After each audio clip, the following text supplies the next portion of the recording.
अब नरसिंहपुर की जमीनी हकीकत देखिए, जहां सरकारी स्कूल में बच्चे पल पल डर के साए में क्यों पढ़ रहे हैं।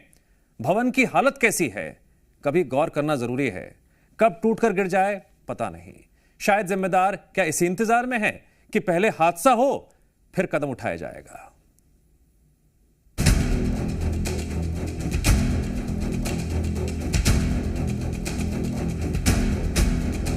करीब 120 साल पुरानी बिल्डिंग, हालात जर्जर, जान का जोखिम।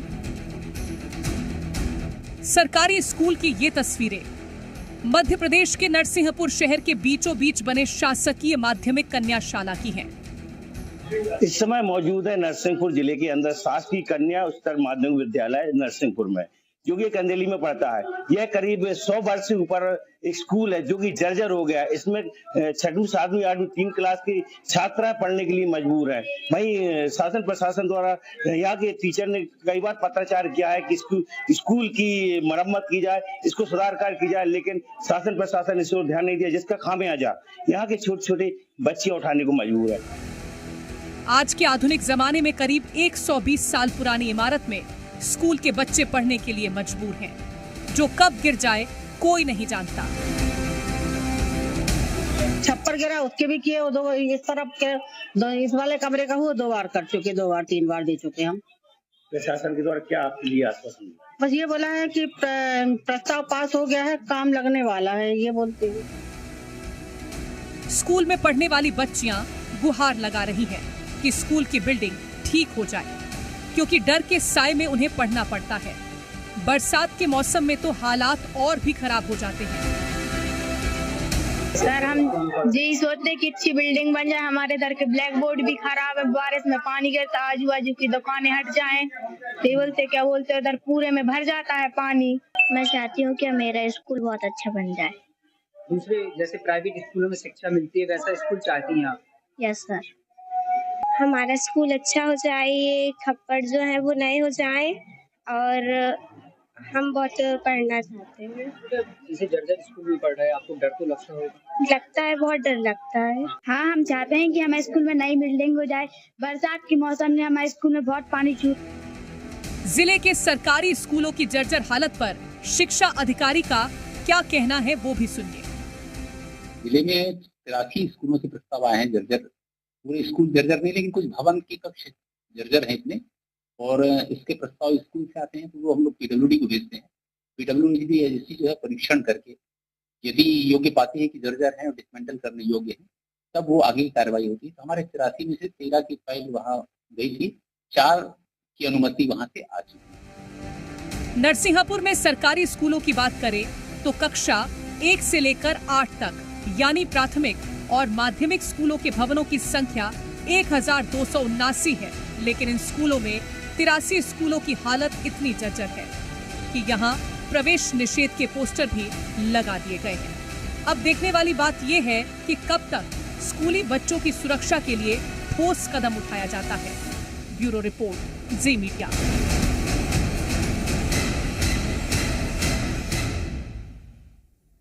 स्कूलों के लिए करोड़ों का बजट पास होता है, जो हाईटेक क्लास, हाईटेक पढ़ाई, ड्रेस, खाना, स्कॉलरशिप जैसे कई मूलभूत सुविधाओं के लिए होता तो है, लेकिन इन स्कूलों को देखकर तो सभी दावे पूरी तरह फेल नजर आ रहे हैं। लगभग सभी स्कूलों की तस्वीर ऐसी है जहां ना तो पीने का पानी उपलब्ध है, ना ही साफ सफाई दिखाई देती है, और ना सही से पढ़ाई हो रही है। मुरैना के भी हालात देखिए। आप जिस स्कूल की तस्वीर देख रहे हैं वो स्कूल है शासकीय प्राथमिक विद्यालय सुवालाल, जहां स्कूल के किचन और वॉशरूम के बाहर गंदा पानी भरा हुआ है। इस पानी को साफ करने के लिए भी कोई व्यवस्था नहीं है। आलम यह है, अब बच्चे ना तो पानी पी सकते हैं, ना वॉशरूम जा सकते हैं। गंदगी की वजह से स्कूल में मच्छर पनप रहे हैं।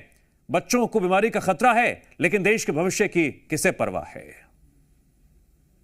जी मीडिया की टीम पहुंची है शासकीय प्राथमिक विद्यालय सुवालाल कपरा, जहां की तस्वीर आपको दिखाना चाहेंगे कि प्राथमिक स्कूल जिसकी तस्वीर देखिए आप, ये स्कूल है और स्कूल के ठीक बगल में किचन बनी हुई है। किचन में हालांकि ताला डाल के रखना पड़ता है, कारण ये कि इसके बाहर पानी भरा हुआ है, जल भराव की स्थिति है, जिसके चलते यहाँ गंदगी होती है, मच्छर पनपते हैं, बच्चे खेल नहीं पाते। एक साइड में आपको दिखेंगे तो वॉशरूम, सरकार ने करोड़ों रुपया खर्च करके पूरे प्रदेश भर में वॉशरूम बनवाए। उधर एक नल का स्रोत है जहां नल लगाए गए क्योंकि बच्चों को पानी पीना होता है, तो पानी पीने की स्थान वहां पानी भरा हुआ है। किस तरह की गंदगी आपको दिखाई देगी।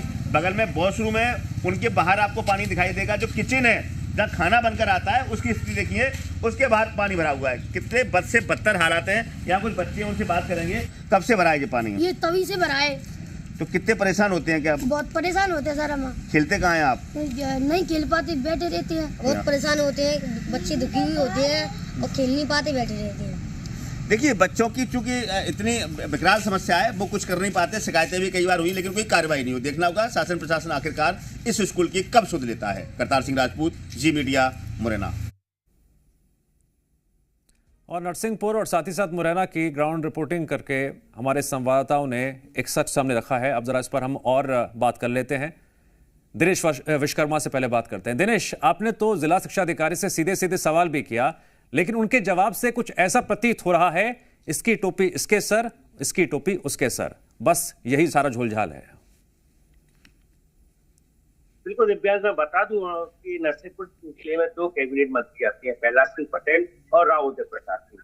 राव उदय प्रताप सिंह जो कि स्कूल शिक्षा मंत्री हैं। वही नरसिंहपुर जिला मुख्यालय की ये कंडीशन है कि 100 वर्ष पुरानी जर्जर स्कूल में छात्राएं पढ़ने के लिए मजबूर है।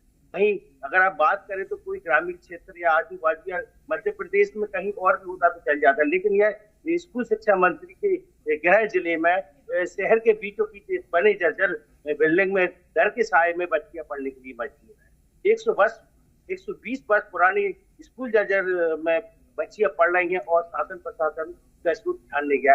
ये बड़ी सोचने विषय की बात है। जब शिक्षा स्कूल अधिकारी से बात की तो उनका यही कहना है कि बिल्डिंग आ गई है, बन जाएगी, लेकिन कहीं ना कहीं ये सिर्फ एक आश्वासन देने की बात है। इस तरीके के शहर के बीचों बीच स्कूल संचालित हो रहा है और शासन प्रशासन को पता नहीं, बड़ी सोचने विषय की बात है।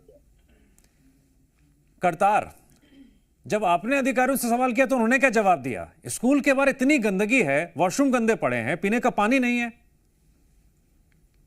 देखिए दिव्यांश, निश्चित तौर पर जब अधिकारियों से बात की गई तो अधिकारियों का जो जवाब था वो गोलमोल जवाब था कि अगर ऐसा कहीं पाया गया, ऐसा है तो हम उस पर जांच कराएंगे, कार्रवाई करेंगे और उसको सुदृढ़ करेंगे। लेकिन इससे उलट जो तस्वीर थी वो हमने बयां की, ग्राउंड रिपोर्टिंग की, जहां जाके देखा सुवालाल के पुरा स्कूल था जहां पर गंदगी का अंबार था। गंदगी अलग बात, एक जगह जल भराव था, इतना पानी भरा हुआ था ना तो किचन में जा सकता कोई, ना वॉशरूम जा सकता, ना पानी पी सकता।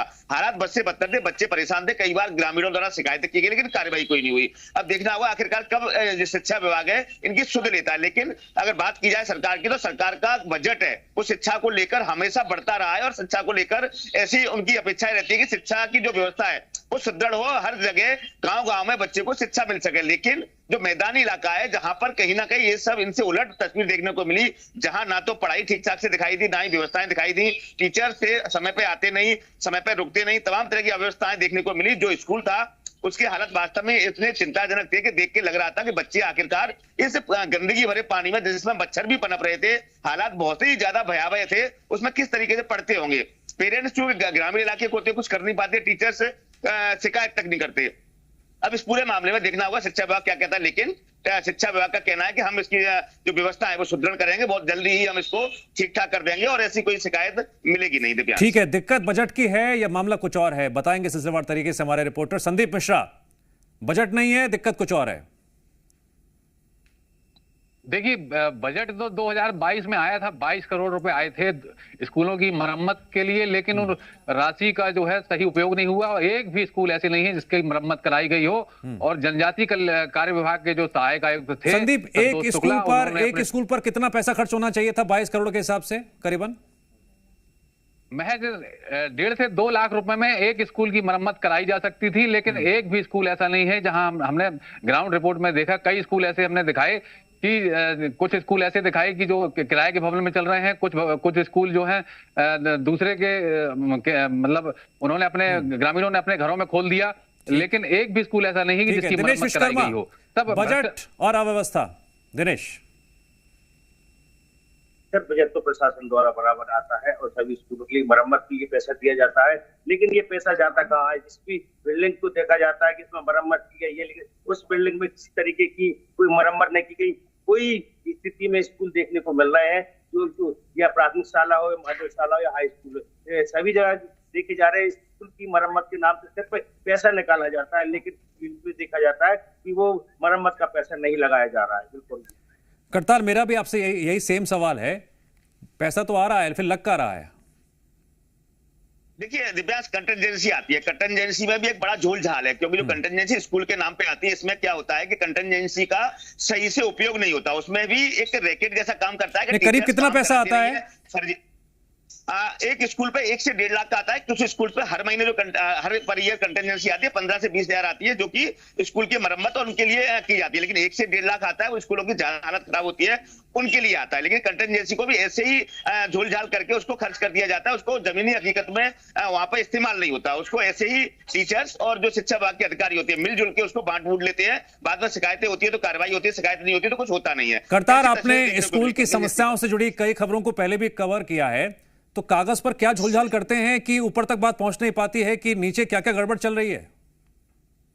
देखिए दिव्यांग, जो कंटेंजेंसी माना कि एक स्कूल में 20,000 कंटेंजेंसी आई, लेकिन वो खर्च नहीं होती। खर्च उसमें 2-4 हजार किए, बकाया कंटेंजेंसी को फर्जी बिल को सबमिट कर दिया जाता है कि बिल हमने ये काम कराया, लेकिन काम जमीन पर होता नहीं है, सिर्फ फर्जी बिल है वो लगाई जाती है और ऊपर अधिकारियों पर वो बिल चले जाते हैं। अधिकारियों को भी पता होता है कि इसमें काम नहीं किया। कुछ जो ईमानदार अधिकारी होते हैं कार्रवाई करते हैं, लेकिन ज्यादातर क्योंकि मामला ऐसा होता है, भ्रष्टाचार का सिस्टम बना होता है, तो कार्रवाई कुछ होती नहीं है और वो बिल पास हो जाते हैं। तो इस तरीके से हकीकत में जो काम होना चाहिए वो काम होता नहीं है। सरकार की बदहाल स्कूल, इससे जुड़ा हर कोना हमने आज छुआ और हमने यही कोशिश की पूरा सच सामने आ सके, प्रशासन तक सही बात पहुंच सके।